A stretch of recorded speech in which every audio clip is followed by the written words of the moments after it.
Periodismo en primera persona es un programa que intenta ubicar al comunicador del otro lado del mostrador. El entrevistador siendo entrevistado. Periodismo en primera persona por BCN Radio. El invitado de hoy, Matías Canzoneta, periodista recibido de la Universidad Nacional del Noroeste de la provincia de Buenos Aires en el 2009. Trabajó en medios radiales como cronista en Radio Perfil, Del Plata, Tecnópolis, Radio 103.9 Cariló y Radio Amsipa Junín. Fue cronista de informativos en Canal 9 y C5N. Realizó informes especiales para TV Pública, América y TV Junín. Como productor, desarrolló trabajos en Bajada de Línea en Canal 9, PH Podemos Hablar en Telefe, Lado C en Telenoche, Canal Encuentro y Diputados TV. Actualmente es conductor de La Burbuja Verde en Radio LED y productor de El Núcleo Radio Millennium. Bienvenido, Matías Canzoneta, a Periodismo en Primera Persona. Bienvenido, mi tocayo. Muchas gracias. Mi tocayo Canzoneta, ¿cómo anda? Gracias, Mati, por la invitación. Muchas gracias. No, muy bien. Gracias a vos por venir. Muy bien. Así que, qué recorrido, ¿eh? Un recorrido, ahí sí, dimos una vueltita por los años vividos en el periodismo. ¿Usted sabe dónde se metió en este programa? Y creo que sí. Sí, 10ª temporada, han pasado varios periodistas, comunicadores, comunicadoras, así que espero que con ese nombre dejemos en alto... La vara está muy digamos. alta. La última creo que fue Fero Soriano, ¿o no? Sí, estuvo Fero. Está muy alta la vara. La última que ya salió. La última que ya salió. La última que ya salió Fero Soriano, pero cada día queremos un poquito más. Bueno. Somos como la escaloneta. Lo intentaremos. No nos conformamos con nada. Lo intentaremos. Vamos por el próximo mundial entonces. Exactamente, vamos por la próxima victoria. ¿Conocía la Biblioteca del Congreso de la Nación? La conocía, sí, hermosa. ¿Sí? Por temas de trabajo también y de investigaciones, de laburo y de producción, siempre fue como la Biblioteca del Congreso y la Biblioteca la Biblioteca Nacional, sí. Son como esos dos lugares hermosos que uno elegiría trabajar todos los días, ¿no? Como esa búsqueda de archivos que está todo. Algunos tenemos el privilegio de hacerlo y la verdad que sí. Que es un lugar que varias personas no conocen e invitamos. Y está todo, ¿viste? Es como cuando te dicen los productores, cuando apenas arrancás, tu jefe te dice, andá porque está. Sí. Y vos a veces, ¿viste? Tardás y no encuentro el título. El depositario del archivo. Quédate porque está. Quédate porque está. Y aparte acá la gente que trabaja acá en la biblioteca colabora bastante a los que vienen y orientan y referencian sobre sus investigaciones o sus búsquedas. Sí. Bueno, no sé, esto es periodismo en primera persona, vamos a hablar de usted, no sé si está muy acostumbrado. Vamos de su carrera. Vamos. Un viejo programa televisivo, no sé de qué edad tenés, decía nombre y colegio. Nombre y colegio. Bueno, Matías Canzoneta, tengo 40 años. El colegio lo voy a nombrar, mirá, mi querida ciudad de Junín, que nací en Junín, fui a la primaria 16, me agarró la época del octavo y noveno. Estábamos todos contentos que en séptimo nos íbamos al secundario, ¿viste? Polimodal. Y cuando estábamos por dar el paso a irnos a la secundaria, dijimos, ¿acá somos grandes? No, se tienen que quedar en esta institución, 2 años más. Allá en Junín. En Junín. Y después hice colegio nacional, secundario en el colegio nacional. Juninense, digamos. Si yo ahora saco un juninense o a sus profesores de ese entonces, ¿cómo lo describirían a don Canzoneta, alumno?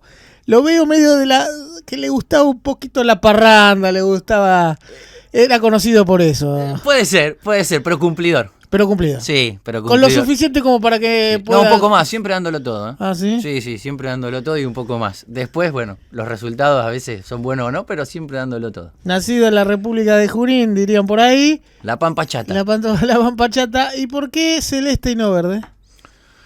¿Por qué celeste y no verde? Y yo le estuve investigando ahí que este es de San Martín. Porque siempre jugué al básquet desde muy pibe. El Club San Martín está acá tenemos toda la data. Están dateados, toda la data. ¿Qué habrán encontrado? Sí. Jugué al básquet durante muchos años, entonces, bueno, está muy cerca de mi casa, la casa de mis viejos, de la escuela, el barrio Villa Belgrano. Sí. Un club muy querido también por todos los juninenses, un poco porque además tiene una historia muy de barrio de ese club que era semillero para los pibes y que terminó además jugando en una categoría que sería como la segunda del fútbol, que es el Torneo Nacional de Ascenso. Claro. Entonces se vivió una verdadera locura y tenemos la sangre celeste, no roja. La sangre celeste. Sí. De San Martín de Junín del básquet. Bueno, allá verde está obviamente el fútbol, que es Sarmiento de Junín, que no soy tan futbolero, pero obviamente apoyamos siempre. Claro, apoyamos a que... Sí, por supuesto, queremos que no hay pica entre los clubes, porque hay gente... Un poco sí, en el básquet hay, en lo que respecta a San Martín, la pica es con el Club Los Indios, el Canario, Y ese es el clásico. Ese es el clásico. Un poco que además, de hecho, ahora están los dos en un torneo prefederal, que es el que le llaman, entonces se enfrentan y demás. En su momento estuvo el Club Villa Belgrano, que también era como el archirrival de San Martín.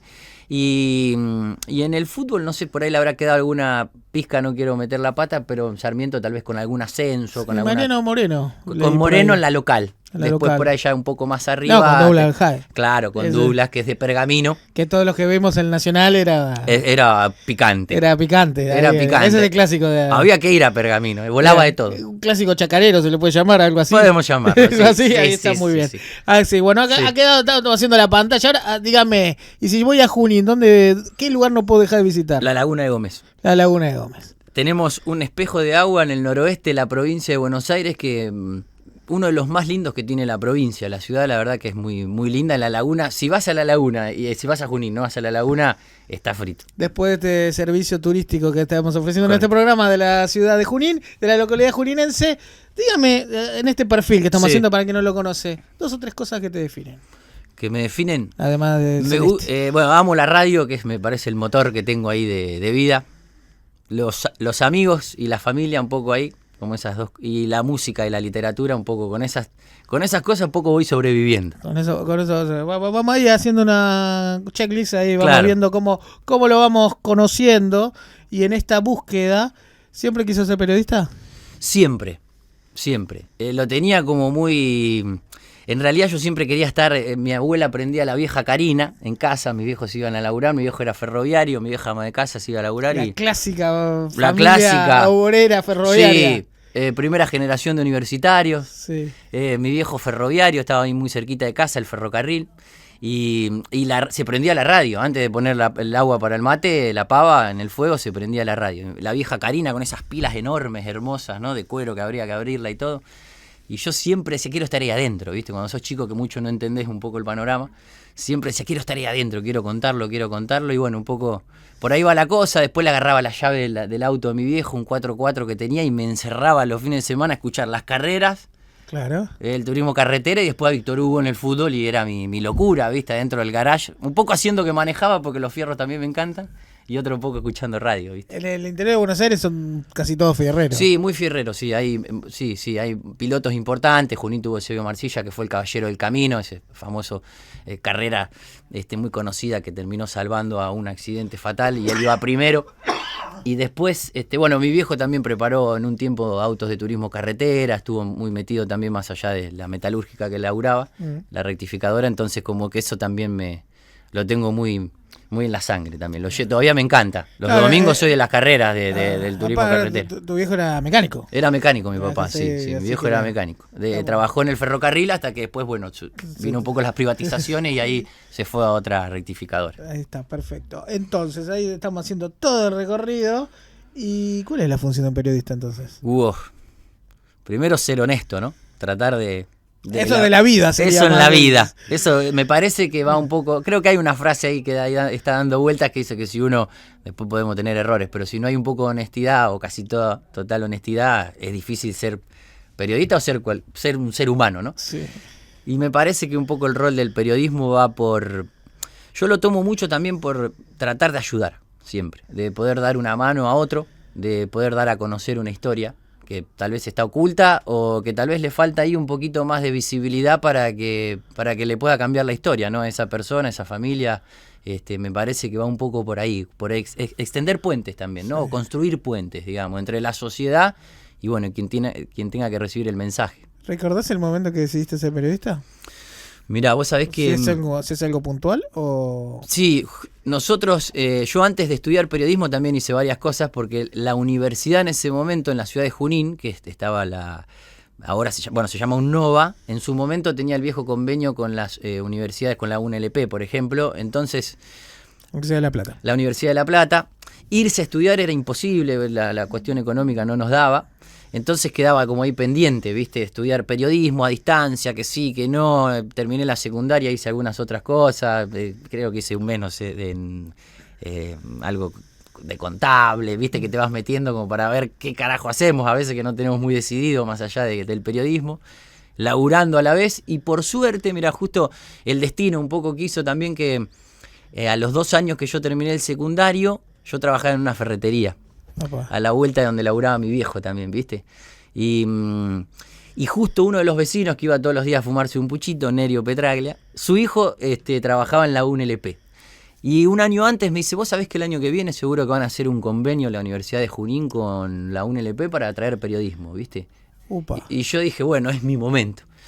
Y nada, ahí estaba como todo a flor de piel y dije, bueno, este es mi momento y si no me iré como sea para donde sea a estudiar la carrera. Y justo, bueno, se dio, hicieron un convenio, la Universidad de Junín con la UNLP, y llevaron la carrera a Rojas, a un pueblo que está a 50 kilómetros de la ciudad. Así que fuimos 4 años yendo y viniendo. ¿Te imaginas las historias que tenemos a dedo? Íbamos en un duna hecho pomada a cursar. ¿Con quién?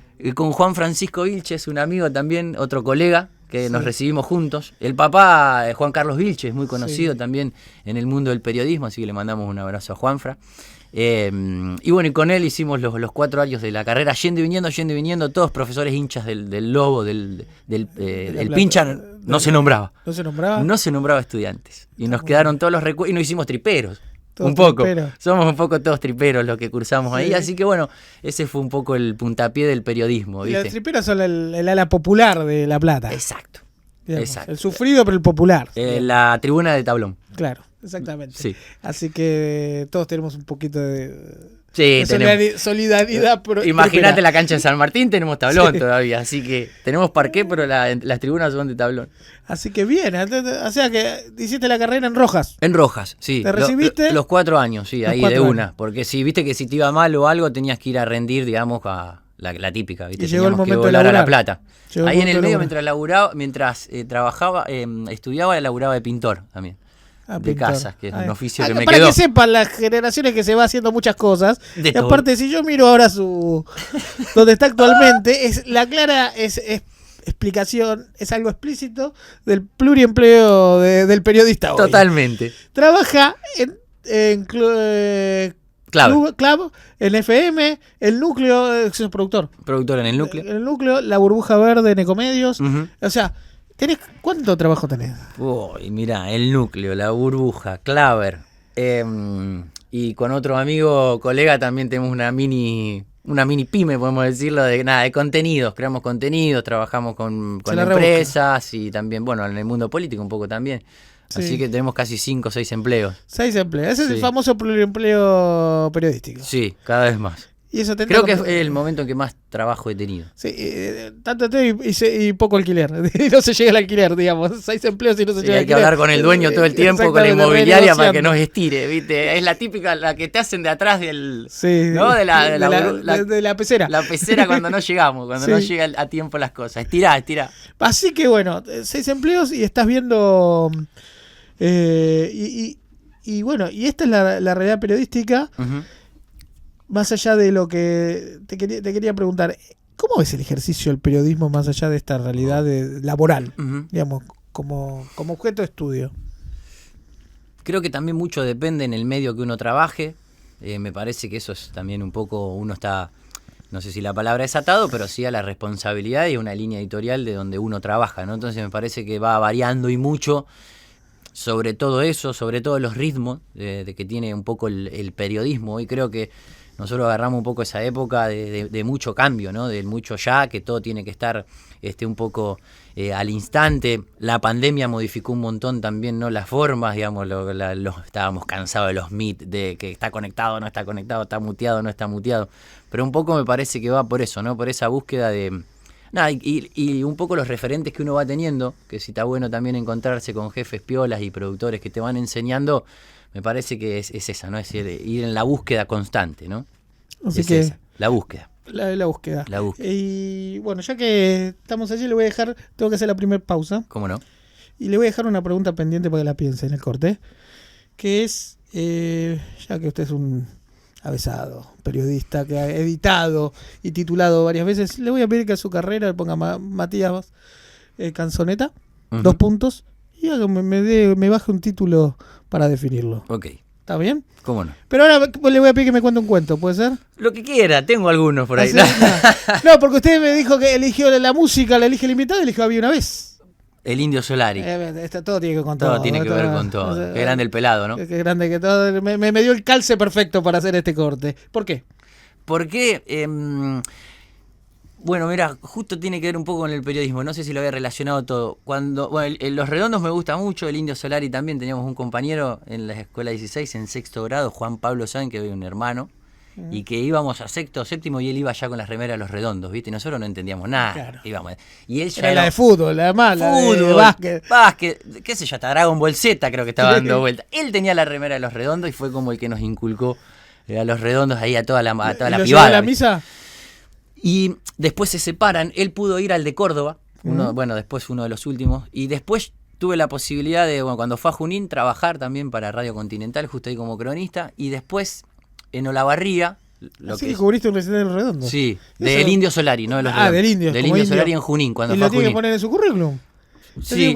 Sobre todo por la experiencia. No Tremendo, fue increíble. Me pagaron y fui a un recital, ¿no? Esta yo me bajé el periodismo. Y alguien que querías ver. Y después además cuando fuimos a Olavarría, que un poco todos recordarán lo que fue Olavarría, ¿no? El último recital del Indio, que pasó un poco todo lo que pasó y que lo viví como fue una verdadera locura en todo lo que sucedió después, y con esa sangre caliente arriba del auto que no podíamos salir porque quedamos como medio día atorados ahí, escribí una crónica que se hizo como bastante viral en su momento, y en todo siempre recordaba como ese tema Había una vez, que se había puesto como el escenario azul, y era como un tema muy esperado, que uno al fin un poco espera esa revolución con una canción de amor, como dice la frase, ¿no? Entonces me parece que esa la llevo ahí como pegada, la llevo tatuada, te digo. Bueno, esperando la revolución con una canción de amor, estamos con Matías Canzoneta. Esto es Periodismo en Primera Persona por BCN Radio.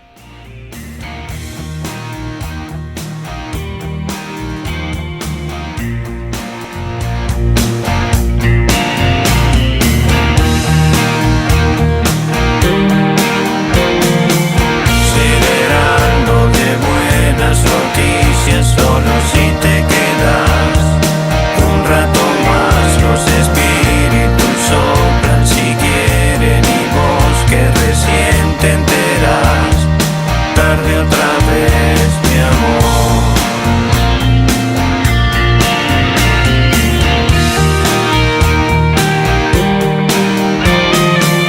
Sigo siendo el mismo de siempre y te aburre mi voz.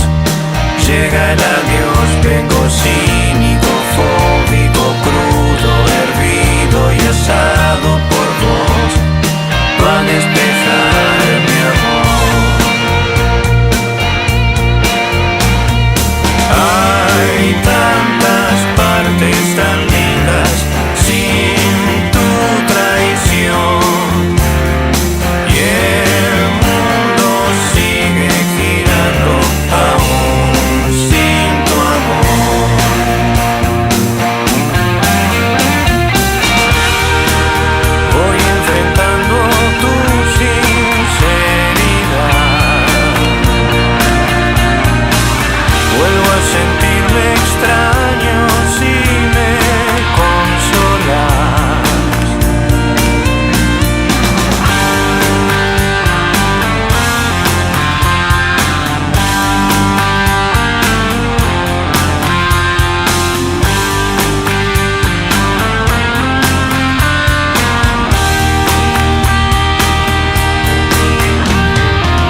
BCN Radio. BCN Radio. La radio de la Biblioteca del Congreso de la Nación.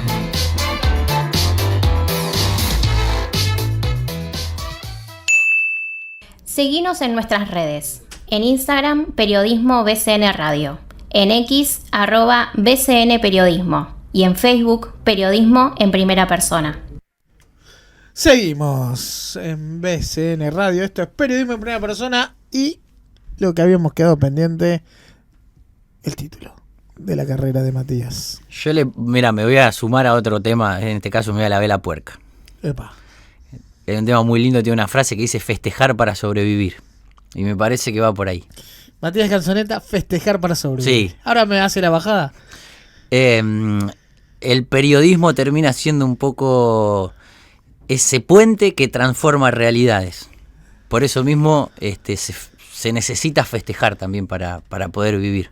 Por más que la lucha sea angustiosa, dolorosa, va a llegar ese momento también para poder festejar. Y apretar el puño y decir, bueno, valió la pena. Sí. Valió la pena. Sí. Como dice, poner cabeza y aguantar el tirón, también dicen. Sí. Y esa sí. es la... Sí. Y eso se trata un poco la vida y el periodismo en esta etapa. En esta etapa. Lo vivo un poco así, lo viví un poco así siempre, creo, también. Sí. Y en esta etapa como que uno está, no sé si la palabra es maduro, pero bueno, va creciendo y los golpes que te van dando la vida normales, como nos pasa a todos, te va como curtiendo y demás, pero me parece que no tenemos que dejar de lado eso de festejarte, que tenemos que acordarnos también de estar bien. Sí. A pesar de todo, ¿no? Porque es complicado vivir ya a veces. Por eso, en este cruce de caminos, sí. Esta situación de lo que vos estudiaste Uh-huh. allá en Junín, como imaginabas ser periodista, a como la realidad, las transformaciones, sobre todo tecnológicas, y la vida Uh-huh. en general, ¿hacia dónde estamos yendo en esta profesión? Wow.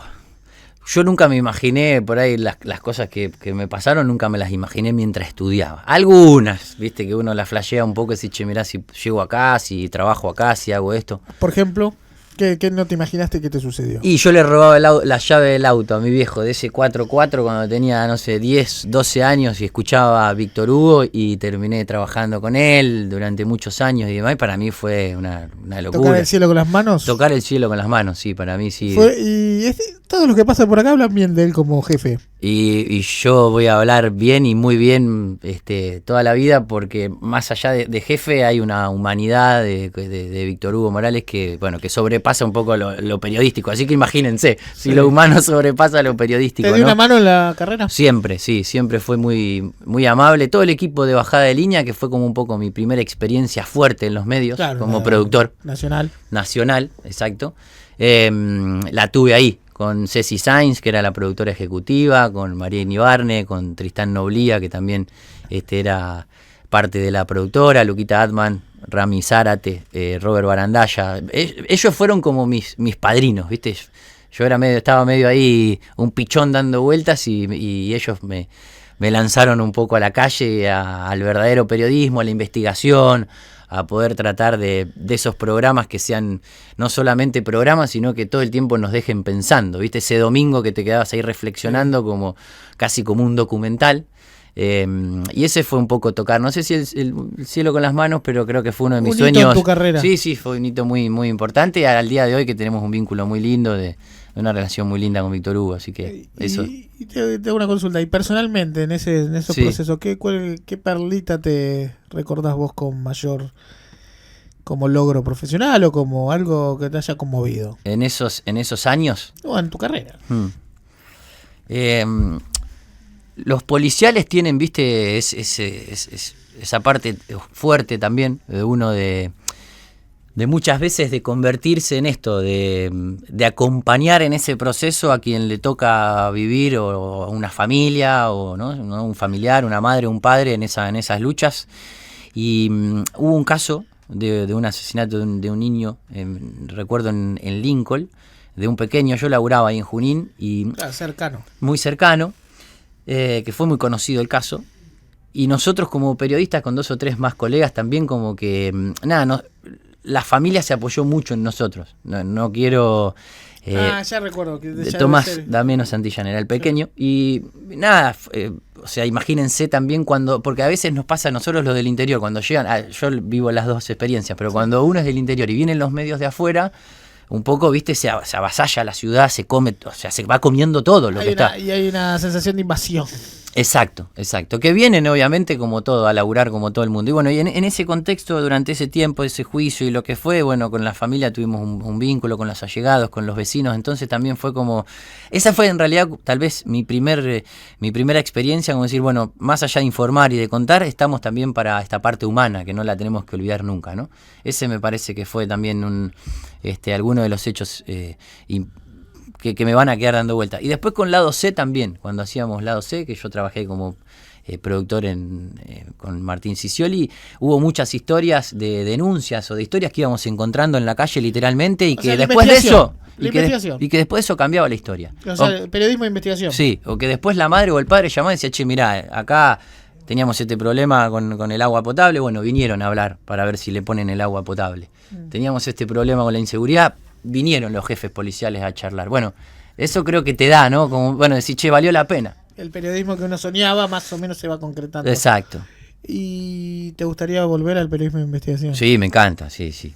Me gustaría mucho. Me gusta. Me gusta trabajar en equipo, sobre todo en esas investigaciones que son como muy lindas, ¿no? Que es trabajar en equipo para después, bueno, llegar a ese resultado final que puede ser el programa, ¿no? Aparte es todo un proceso más largo de ir midiendo. Muy largo, sí. Compilando información hasta tener cerrada toda la historia. Exacto. Y la manera de contarla. Exacto. Que eso noto yo mucho, por lo menos los procesos de esta voracidad que hay hoy, de que tal vez antes había un poquito más de tiempo. Por ahí la tele también creo que ha cambiado mucho, ¿no? Vos pensás que sale medio cruda toda la... Hay que salir. Sí. Siempre hay que salir, ¿no? En el periodismo uno cuando está atrás, bueno, hay que salir como sea. Las excusas no se televisan, dicen. Sí. Pero me parece que había como un proceso un poco más de más maduración del tema, de un poco más de análisis de todo para después largarlo, ¿no? Sí. Hoy me imagino que la agenda te va comiendo, entonces tenés que ir resolviendo. Bueno, a usted le gusta contar historias, me dijo. Sí, me gusta. Le invito a una. A ver. Que quizá lo ubica. Partiendo de Junín. Sí. Viajamos a Tunuyán. Vamos a Bedia. Y volvemos a Junín. ¿Usted sabe de lo que le estoy hablando? Y Tunuyán me puedo imaginar un poco. Hay una historia. ¿Todavía tiene el Fiat 600? Sí, lo tengo en casa. Cuéntele un poco a la televisión de qué estamos hablando. ¿Cómo unimos Tunuyán Mendoza? ¿Cómo unimos todos estos puntos? Tunuyán Junín. Junín, Tunuyán, Bedia. Y después mirá todo cómo tiene que ver también el periodismo. Porque... Sí. Bueno, contá un poco la historia. Pues, sí, un poco resumido. Mis abuelos compraron en el año 72 un Fiat 600. Color ese mostacita hermoso. Cero. Mi abuelo tenía un Torino, también fierrero, era un loco, el Rafa, el padre de mi mamá. Sí. Vendieron el Torino, un coupé hermoso. Yo no lo conocí ese. Bueno, compraron el Fiat 600 y después se lo dieron a mis viejos cuando se casaron. Entonces mi papá y mi mamá, en pleno proceso fue encima. Mi viejo siempre me cuentan, ¿viste? Y yo dije, che, no tenían cagazo. ¿Se fueron de luna de miel con el Fiat? Bueno, mis viejos tuvieron varios años de novio. Mi viejo la conoce a mi vieja porque iba a lo de mi abuelo a soldar tapas, ¿viste? De aluminio, y ahí la pestañeó la vieja y la conoció. Bueno, cuando se casan, mis abuelos les regalan a mis padres el Fiat 600. No sé si fue en el 78, mirá, 77, 78. Y claro, en esa época cuando uno dice, che, ¿cuántos viajes largos hacían? ¿Cómo? Y eran los autos que había. Claro. Y como tenemos unos parientes en Tunuyán, se le tiraba agua alrededor, esas cosas que hacen. Claro, normal. Se le levantaba la tapa. En este caso el Fito no, el Fiat 600 estaba bueno. Y está bueno. Y bueno, se fueron de luna de miel, pero estuvieron viajando casi 2 meses. Sí. Entre ellos terminaron en Tunuyán con estos parientes que siempre iban a visitar. Y hay una foto de mi viejo cerca de la cordillera de Chile con el Fiat 600 preparando el mate, ¿viste?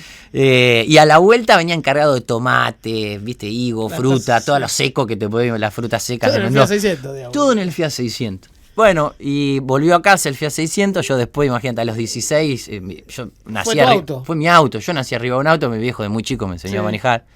Me sentaba en la falda y vamos. ¿Y salía a hacer facha por las calles de Junín? Sí. Sí, claro. Y subían unos monos, amigos míos, ¿No jugaban al básquet. ¿No iba a Rojas a estudiar con el...? En ese tiempo no lo tuve. Lo tuviste que vender. Con la crisis, quilombo de 2000, sí. Llegando ahí a la crisis, como medio país. Había 2 autos en casa. Me agarra un día mi papá y mi mamá y me dice, che, mirá, el Fito se va. Tuvo que ser una discusión familiar. Sí, hubo consenso, hubo lágrimas, sí. Me dice, el Fito se va porque, bueno, la cuestión económica aprieta. Bueno, se vendió. Y entonces lo tuviste que rastrear para hacer la... Claro. Vos dijiste, lo voy a recuperar. Lo voy a recuperar. ¿En qué año te decidiste a recuperarlo? Y ahí era casi, estaba terminando la secundaria, poner que a los 2 o 3 años ya cuando decís, bueno, ya empezaba a laburar y todo eso, y veían junto unos mangos para tratar de encontrarlo. ¿Lo estuviste buscando?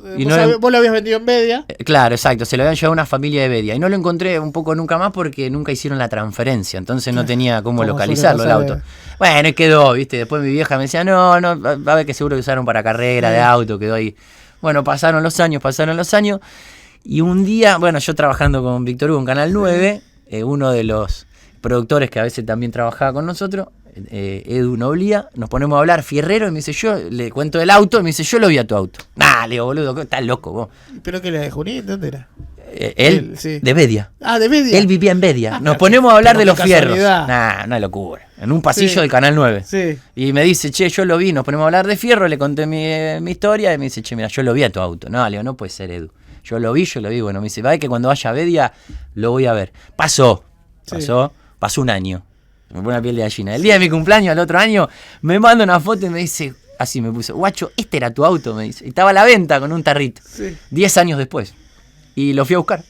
Y lo compré. Y lo compraste. ¿Y lo tenés? Y está en casa. Está en casa. Y está en casa. Es la verdadera máquina del tiempo. Es la máquina del tiempo. Y esa dualidad, che, lo vendo, lo tengo, ¿viste? Es como... Así que bueno, lo armamos con el viejo y ahí está. Bueno, hablando de tu viejo, él fue el que lo arregló. Sí, con el viejo lo llevamos de Junín a Bedia, lo desarmamos ahí un poco lo que había que hacerle para que salga a las calles otra vez. Y bueno, ese era nuestro cable a tierra también con el viejo, ¿viste? Si bien es una noticia triste, hace poco te hiciste viral justamente denunciando lo que pasó con el PAMI. Sí. Sí. Lo del marcapaso. Exacto. ¿Eso en qué estado está? ¿De judicial? Eso está judicial. Sí, está avanzando de esa manera, digamos, como para presentar la denuncia, que sabemos que es una instancia federal, que son tiempos largos, y bueno, y con la idea de esto, de que no le pase a nadie más, ¿no? Que no le pase a otro.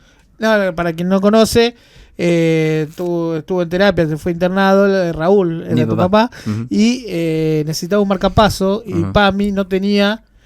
Backup. Obviamente backup, o sea, tenerlo a disposición para justamente emergencias, y por la burocracia de conseguir esas cosas, lamentablemente Raúl falleció. Sí. Después de 1000 peripecias, me imagino, esos días de tensión, y fue hace poquito, así que... El 26 de agosto. Sí, por eso más allá de lo doloroso, lo importante es el mensaje, digamos, que esas cosas no podrían suceder. Totalmente, y ahí es como que me tocó cubrir la peor noticia de mi vida, ¿viste? Cuando te estás del otro lado. Sí. Porque también me pasaba un poco eso, ¿viste? Decir, bueno, ¿con esto qué hacemos? Era una cuestión para denunciarlo, periodísticamente hablando. Claro. Y bueno, era necesario. Era necesario. Y a la vez una cagada. Sí, fue un poco, lo tomé como transformar ese dolor en acción, porque también si no iba a ser como, y es muy difícil todavía para mí, ¿viste? Entonces dije, bueno, mi viejo era un tipo muy bueno, lo quería todo el mundo, y seguramente como el mensaje de él, ¿viste? Después de que ya no está físicamente, sería que siga ayudando a otros, ¿viste? Entonces, bueno, lo agarré por ahí, y ese es un poco el mensaje. Bueno, cambiando drásticamente el ángulo, ¿te queda algún sueño por realizar? Ahora que cumpliste uno, o parcialmente algunos. ¿Vos sabés que me gustaría mucho? ¿Qué? Cubrir la Fórmula 1. Fierrero. Sí, irme a alguna carrera de Fórmula 1. De NBA ni hablar. ¿Te entusiasma Colapinto? Me entusiasma Colapa. ¿Sí? Me gusta. Creo que es un pibe muy joven y tiene un auto que no es un auto para estar ni siquiera entre los 10 y termina las carreras. En la competencia que hay en la Fórmula 1, lo que son esas largadas, ¿viste? Violentas, rigurosas, finitas. El tipo está. Y el tipo está. Así que creo que este año fue como, dijeron, che, tomá acá tenés el chiche. Sí. Y ya saben que el chiche lo hace andar. Así que yo creo que el año que viene ojalá lo tengamos a Colapa ahí prendido para madrugar. O sea que si nosotros pensamos, usted imagina un programa, ¿sí? Con la producción le gustaría un programa deportivo y político. Sí. O volver a la investigación, o sea... Ese mix. ¿Qué programa hace?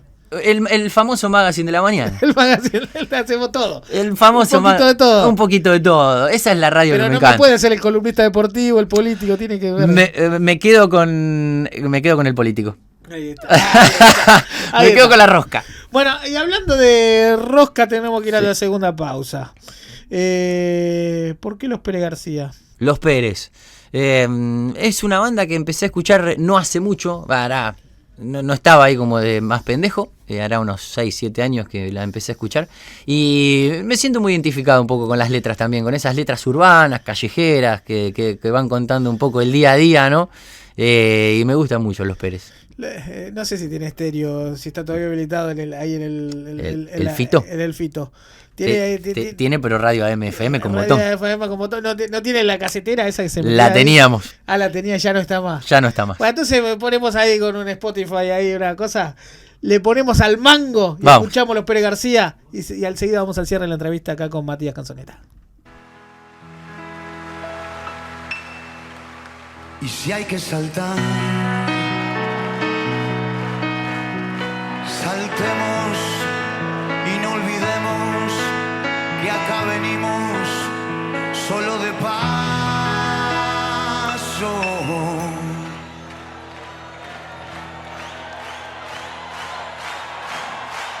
Y el camino está lleno de puñales y abrazos.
BCN Radio, la radio de la Biblioteca del Congreso de la Nación.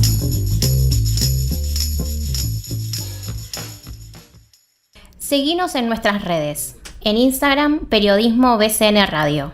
En X, @BCN Periodismo. Y en Facebook, Periodismo en Primera Persona.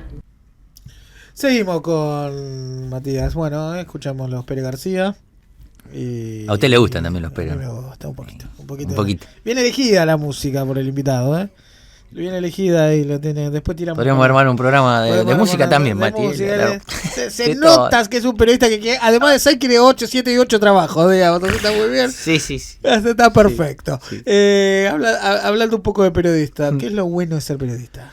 Lo bueno de ser periodista me parece que principalmente te hace conocer lugares e historias que si no sos periodista no las vas a conocer ni loco.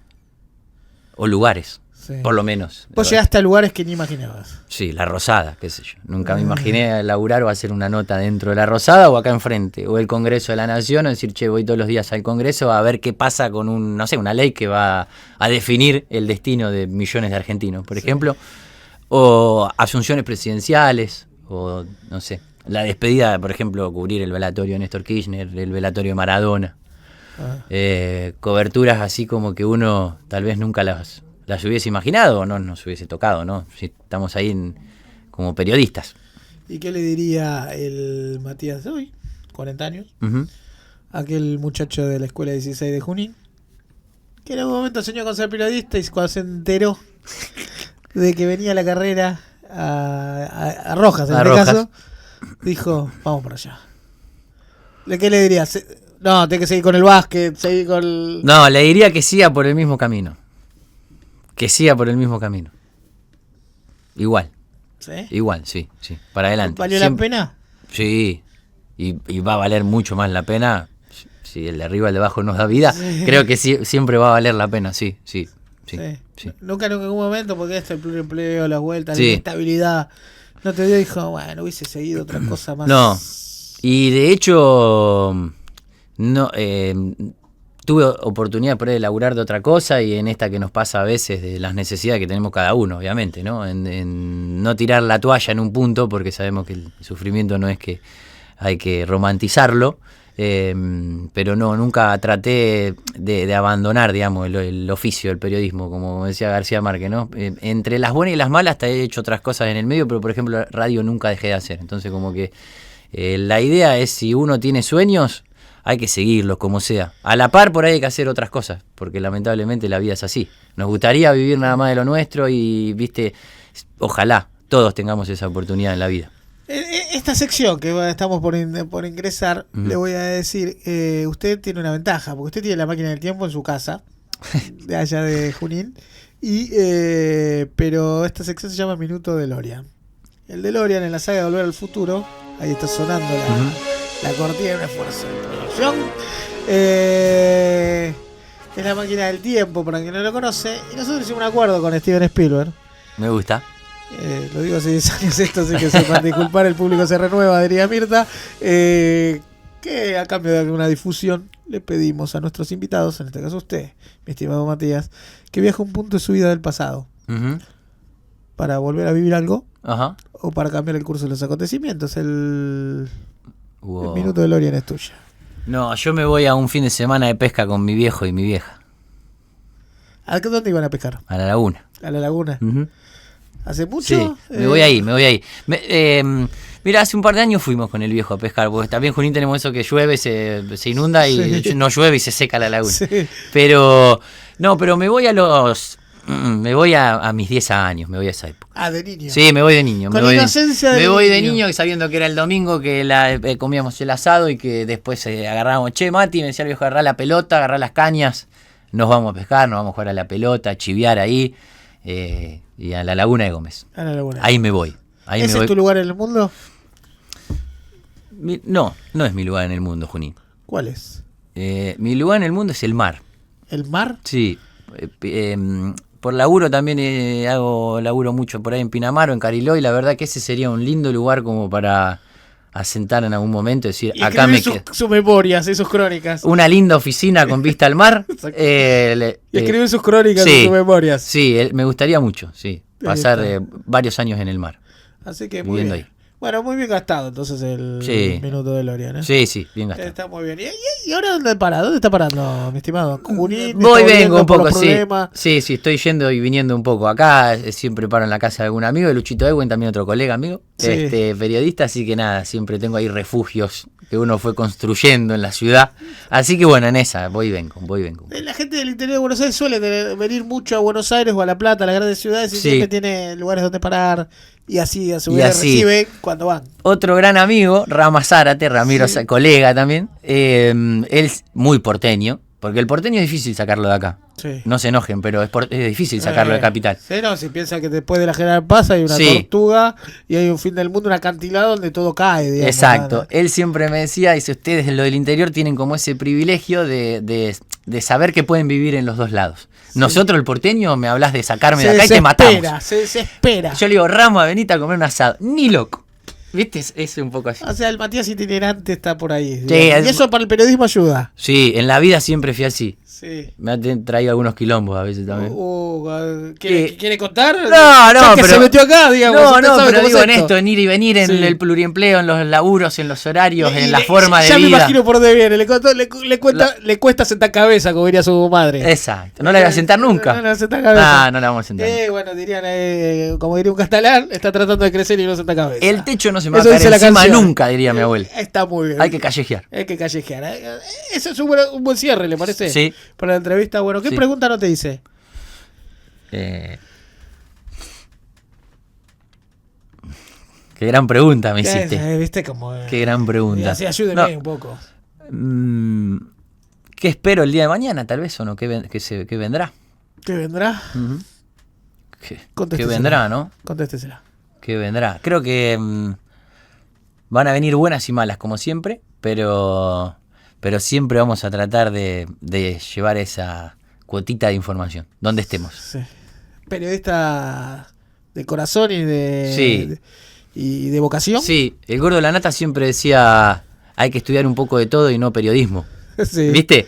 Para saber un poco de todo y nada, y sentarse un rato con un abogado y sentarse un rato, no sé, con un economista o con alguien, un ambientalista, y después, viste que el Gordo era tremendo, pero esa frase Mirá, hablando del periodismo me quedó siempre son Víctor Hugo y la Nata. Sí. No, ¿Usted va a cerrar la Nata? Nata, página 12 fue una locura. ¿Y usted va a cerrar la grieta? No, creo que la grieta, mira, Mariano Moreno porque sacó un diario, porque quería contar idea de un país. Así que grieta hubo siempre. Sí. Ya desde esa época. Así que la grieta va a estar siempre. Y está bien que exista. No somos todos iguales, sanamente. Ya que, bueno, perfectamente. Tenemos que cerrar. Gracias por estar. No, a usted, por invitarme. No, por favor. ¿La pasó bien? Excelente. Sí. Volvería. Un poco. Volvería muy bien, así me gusta. Ya que la pasó tan bien, le voy a pedir, si me hace el favor, de nominar. Usted fue nominado por la producción. Ok. Pero si usted nomina a un compañero o compañera bien de la comunicación, del mundo de la comunicación, que venga y se siente en su silla y haga periodismo en primera persona. ¿Cómo no? ¿Lo digo al aire? Sí. Quiero recomendar al señor Fabián Pollo del Monte, profesor de ISER, cronista de Radio Continental, alguien que también la calle te da hermanos de la vida. Sí. Y él fue también uno de mis grandes amigos que me dio el periodismo y que me dio la calle y que me enseñó mucho y nada, que lo quiero mucho a él como a muchos cronistas del turno mañana y turno tarde. ¿Y cree que puede decir cosas interesantes aquí? Muy interesante, tiene mucha recorrida, es locutor, imagínense, de los partidos de fútbol, tiene mucha calle y tiene mucha experiencia, así que me parece que el Pollo es un gran periodista para que se siente acá. Perfecto, ha quedado anotado acá por la producción, después le van a pedir su colaboración. Y bueno, el cierre, esto es periodismo en primera persona, así que mi tocayo, el cierre es suyo. Un mensaje final, una reflexión final para los que están estudiando periodismo, para los que están comprándose ahora un fitito para viajar por el tiempo, para los que están en la escuela 16 o en la escuela de cualquier barrio viendo cómo se sale este fin de semana y qué es lo que van a hacer. Sí, se ponen camisa o remera. Se ponen camisa o remera y ahora que viene el calorcito lo pueden disfrutar. Para quien quiere que oiga, el cierre es tuyo, esa es tu cámara y ahí nos vamos. No, para todos los que están estudiando periodismo, que sueñen. Siempre hay que soñar. Yo un poco voy por ahí, la vida me parece que va por ahí. Soñar, trabas siempre va a haber, malas puede haber, errores podemos tener, nos podemos confundir, siempre de buena leche, como decimos, hay que ir para adelante y un poco tomarlo como un oficio. A veces más como una profesión, ¿no? Porque no solamente está lo técnico, sino que también a veces está lo humano a veces por encima de cualquier laburo y de cualquier situación de la vida. Siempre hay que estar un poco ahí en el lugar del otro, ¿no? Esa empatía que tanto buscamos también y que no se pierda, que para eso también está el periodismo. Gracias, colega. Gracias, Mati. Gracias. Matías Canzoneta vino a hacer periodismo de primera persona y nosotros nos vamos a encontrar la semana que viene. Hasta acá llegó Periodismo en Primera Persona, un programa de la Subdirección de Prensa y Difusión de la Biblioteca del Congreso de la Nación.